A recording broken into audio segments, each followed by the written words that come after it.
नमस्कार, मैं हूं कृतिका और पेश है आज की प्रमुख खबर। उद्यानिकी के माध्यम से कृषकों को आर्थिक रूप से किया जाएगा सशक्त, कहा कलेक्टर रविंद्र चौधरी ने।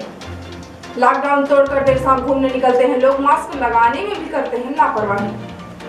राज्यों में फंसे हुए 7,024 श्रमिकों को 70,24,000 रुपए की दी गई वित्तीय सहायता। होम क्वारंटाइन की एडवाइजरी का पालन करना आवश्यक, कहा CMHO डॉक्टर वर्मा ने। और चोरी करने की नियत से घुसा चोर को मिश्रा कॉलोनी के लोगों ने रंगे हाथों पकड़ा। सूचना के घंटों बाद पहुंची कोतवाली पुलिस। अब हलचल विस्तार से।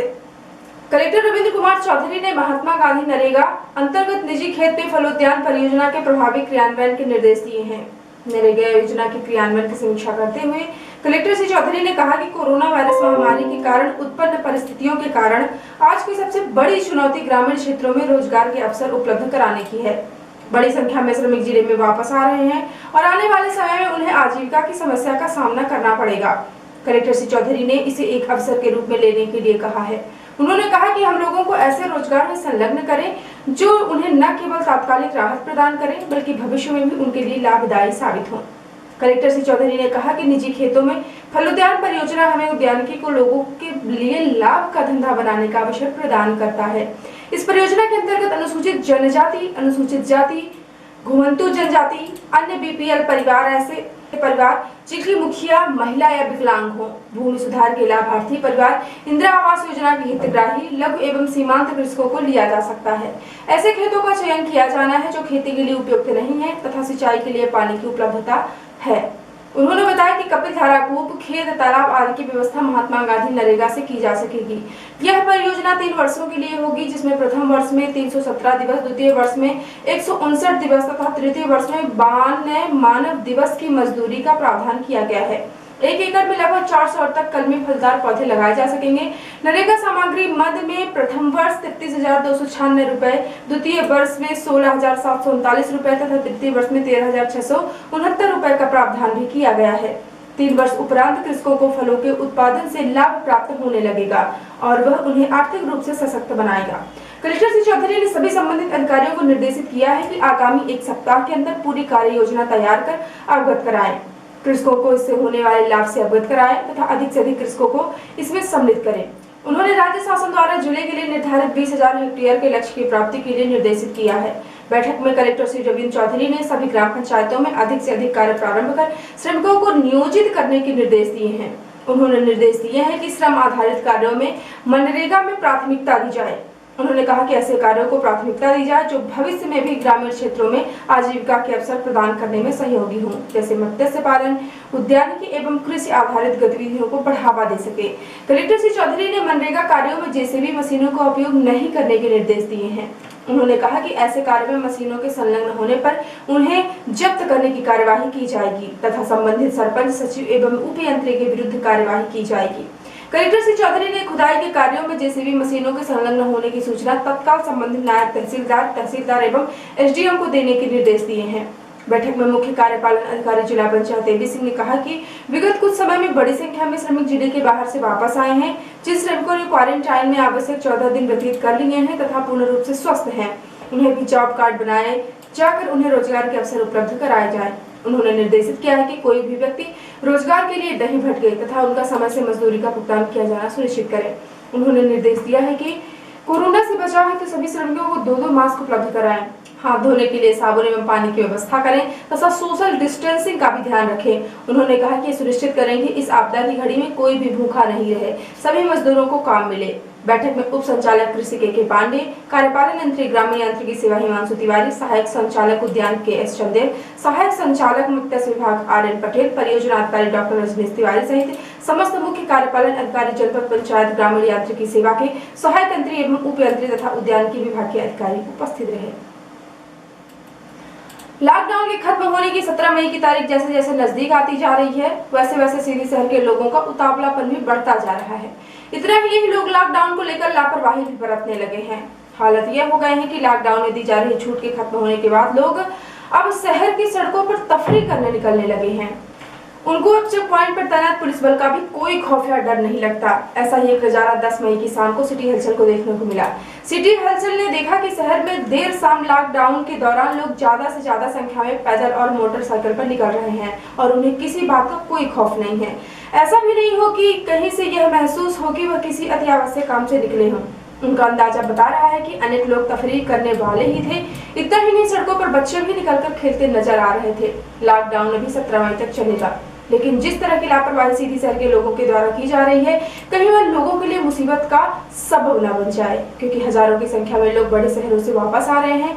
ऐसे में लोगों की इस तरह की लापरवाही कहीं भारी न पड़ जाए, इसीलिए जिला और पुलिस प्रशासन को चाहिए कि लॉकडाउन के दौरान लोगों को दी गई छूट के बाद लॉकडाउन का कड़ाई से पालन कराया जाए।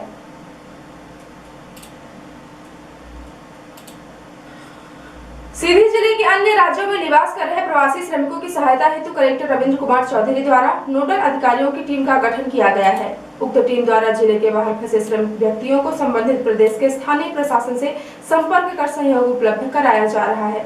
इसके साथ ही जो श्रमिक शासन के प्रयासों से वापस आ रहे हैं, उनकी जानकारी संबंधित एसडीएम द्वारा एकत्रित की जा रही है। यदि उन्हें पूर्व में राशि प्रदान नहीं की गई तो उन्हें भी तत्कालिक आर्थिक सहायता उपलब्ध कराई जा रही है। मध्य प्रदेश शासन द्वारा प्रदेश के ऐसे मजदूर जो अन्य राज्यों में फंसे हुए हैं कि तात्कालिक आवश्यकता जैसे भोजन, दवाई आदि के लिए मुख्यमंत्री प्रवासी मजदूर सहायता योजना प्रारंभ की गई है। यह योजना बाहर से प्रदेशों से लौटे रहे श्रमिकों पर भी लागू है। नोडल अधिकारी कार्यपालन यंत्री ग्रामीण यांत्रिकी सेवा हिमांशु तिवारी ने बताया कि योजना के अंतर्गत जिले के 7024 प्रवासी श्रमिकों को अब तक मुख्यमंत्री प्रवासी मजदूर सहायता योजना अंतर्गत 70,24,000 रुपए 1,000 रुपए प्रति व्यक्ति के मान से की राशि का भुगतान किया जा चुका है।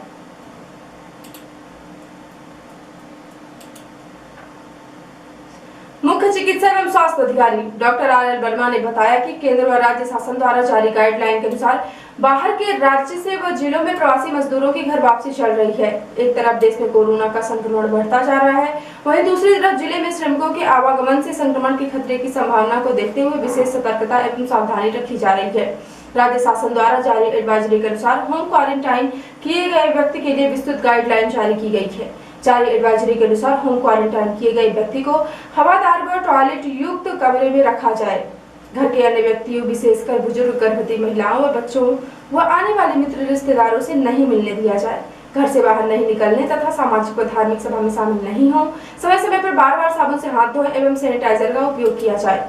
दैनिक उपयोग में आने वाली सभी वस्तुएं यानी साबुन, बर्तन, कपड़े आदि की अलग से व्यवस्था हो। वायरस के लक्षण दिखने पर तत्काल नजदीकी स्वास्थ्य केंद्र, मुख्य चिकित्सा एवं स्वास्थ्य अधिकारी या जिले के हेल्पलाइन नंबर 07822 297521 पर संपर्क करें। मुख्य चिकित्सा एवं स्वास्थ्य अधिकारी डॉक्टर आर.एल. वर्मा ने बताया कि वर्तमान में जिस राज्य से व्यक्ति आ रहा है उसकी वहां भी स्क्रीनिंग हो रही है और राज्य में आने के बाद उसकी संबंधित जिले में भी स्क्रीनिंग की जा रही है। स्क्रीनिंग के बाद व्यक्ति को होम क्वारंटाइन के लिए पाबंद किया जा रहा है। इसके साथ ही होम क्वारंटाइन किया गया व्यक्ति सरकार के एडवाइजरी और गाइडलाइन का पालन कर रहा है या नहीं, इसकी निगरानी की व्यवस्था भी प्रशासन द्वारा की गई है। शासन के निर्देशानुसार हर व्यक्ति की निगरानी के लिए टीमों का गठन किया गया है। मुख्य चिकित्सा एवं स्वास्थ्य अधिकारी ने बताया कि यदि होम क्वारंटाइन व्यक्ति गाइडलाइन का उल्लंघन करता है, जैसे लोगों से मेलजोल बढ़ाता है या बाहर घूमता फिरता है, उसके विरुद्ध भारतीय दंड संहिता की धारा 188, Madhya Pradesh disease control act और डिजास्टर मैनेजमेंट एक्ट 2005 के सुसंगत प्रावधानों के तहत सख्त कानूनी कार्यवाही की जाएगी तथा आगामी 14 दिन के लिए संस्थागत क्वारंटाइन किया जाएगा। उन्होंने बताया कि अभी तक 34,477 सदस्यों की स्क्रीनिंग की जा चुकी है। जिले में कोई भी कोरोना पॉजिटिव व्यक्ति नहीं पाया गया है। सावधान रहें और वायरस के संक्रमण से रोकथाम के लिए प्रशासन को आवश्यक सहयोग प्रदान करें।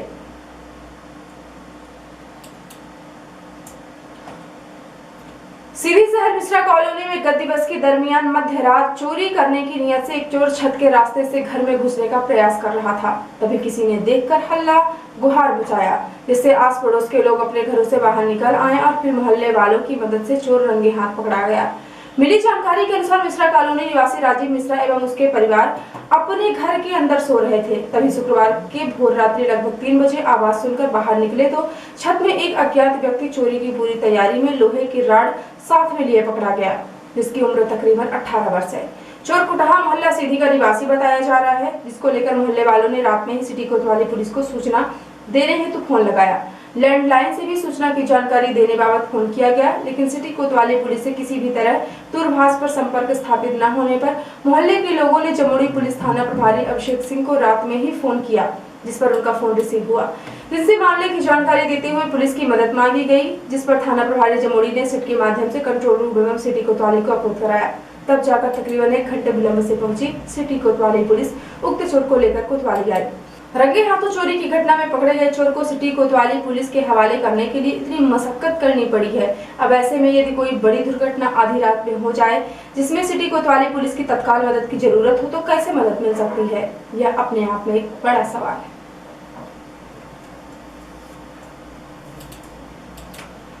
और अब ऐसे प्रादेशिक हलचल। भोपाल में पूर्व विधायक जितेंद्र डागा समेत 20 मरीजों की रिपोर्ट कोरोना पॉजिटिव आई। इंदौर में कोरोना के 78 नए मरीज मिलने से संक्रमितों का आंकड़ा बढ़कर 1858 पर पहुंचा। शहर में 30 मई तक लॉकडाउन जारी रह सकता है। प्रदेश के नरसिंहपुर में ट्रक पलटने से 5 मजदूरों की मौत। आम से भरे ट्रक में छिपकर हैदराबाद से आगरा जा रहे थे। और मुख्यमंत्री शिवराज सिंह ने कलेक्टरों से कहा, अन्य राज्यों के मजदूरों को पूरी सुविधाएं दी जाए। और अब पेश है राष्ट्रीय हलचल। कोरोना के देश में 64,388 केस। अहमदाबाद में 334, सुपर स्प्रेड सभी दुकानें 15 मई तक बंद। एयर इंडिया के 5 पायलटों में कोरोना संक्रमण पाया गया। ये सभी कार्गो फ्लाइट लेकर चीन गए थे। हंदवाड़ा एनकाउंटर के बाद पाकिस्तान ने अपनी सीमा में F-16 और J-F-17 लड़ाकू विमानों से गश्त बढ़ाई। और दुनिया के 80 देशों की 102 स्वास्थ्य संस्थाएं कोरोना की वैक्सीन खोजने में जुटी। 120 टीकों पर चल रहा परीक्षण 6 देशों ने सफलता पाने का दावा किया। और अब पेश है प्रमुख हलचल। उद्यानिकी के माध्यम से कृषकों को आर्थिक रूप से किया जाएगा सशक्त, कहा कलेक्टर रविंद्र चौधरी ने। लॉकडाउन तोड़कर देर शाम घूमने निकलते हैं लोग, मास्क लगाने में भी करते हैं लापरवाही। राज्यों में फंसे हुए 7,024 श्रमिकों को 70,24,000 रुपए की दी गई वित्तीय सहायता। होम क्वारंटाइन की एडवाइजरी का पालन करना आवश्यक, कहा CMHO डॉक्टर वर्मा ने। और चोरी करने की नियत से घुसा चोर को मिश्रा कॉलोनी के लोगों ने रंगे हाथों पकड़ा। सूचना के घंटों बाद पहुंची कोतवाली पुलिस। तो ये थी आज की खास हलचल। यदि आप हमारी न्यूज फेसबुक पर देखते हैं तो हमारे फेसबुक पेज को लाइक और फॉलो करें, और यदि आप न्यूज यूट्यूब पर देखते हैं तो हमारे यूट्यूब चैनल को लाइक, शेयर और सब्सक्राइब करें। साथ में बेल आइकॉन प्रेस कर लें ताकि जब भी न्यूज चैनल पर अपलोड हो आपको उसका नोटिफिकेशन तुरंत मिल जाए। यदि आप ताजी न्यूज वेब पोर्टल पर पढ़ना चाहते हैं तो लॉग इन करें www.ntvIndianews.com। सीधी एवं निश्चित की प्रत्येक न्यूज को सबसे पहले पाने के लिए जुड़े रहें नवीन नेटवर्क सिटी चैनल के साथ। नमस्कार।